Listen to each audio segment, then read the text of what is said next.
ক্ষমতার দ্বন্দ্বে কি সত্যি বিদায় নিলেন মন্ত্রী দীপন দেওয়ান, নাকি এর পেছনে আছে গভীর রাজনৈতিক হিসাব নিকাশ? পার্বত্য চট্টগ্রাম বিষয় মন্ত্রণালয়ের মন্ত্রী দীপন দেওয়ান পদত্যাগ করেছেন। তবে এই পদত্যাগ ঘিরে এখন রাজনীতিতে শুরু হয়েছে নানা আলোচনা ও গুঞ্জন।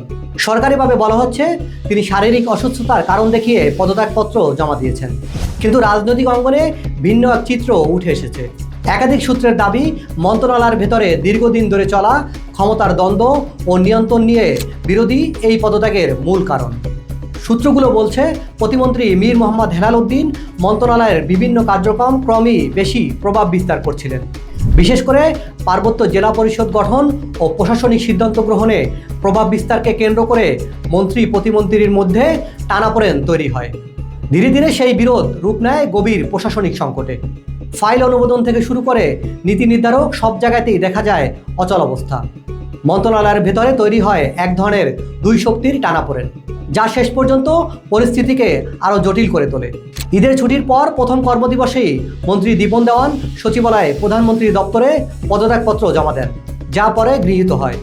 সরকার গঠনের মাত্র 3.5 মাসের মাথায় এমন পদত্যাগে রাজনৈতিক অঙ্গনে শুরু হয়েছে তীব্র আলোচনা।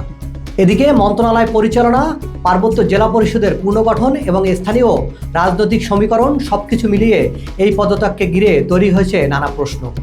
তবে সরকারিভাবে এখনও স্পষ্ট করে কোনো কারণ জানানো হয়নি। আর পদত্যাগপত্রে শারীরিক অসুস্থতা উল্লেখ থাকলেও তার সমর্থকরা এই ব্যাখ্যা মানতে নারাজ। দীপন দেওয়ানের পদত্যাগপত্র প্রত্যাহার ও পুনর্বহালের দাবিতে তার অনুসারীরা সড়ক অবরোধ করে বিক্ষোভ করছেন। প্রশ্ন একটাই, এটা কি সত্যি অসুস্থতার কারণে পদত্যাগ, নাকি ভেতরের ক্ষমতার লড়াইয়ের পরিণতি? সময়ই বলে দেবে এর উত্তর।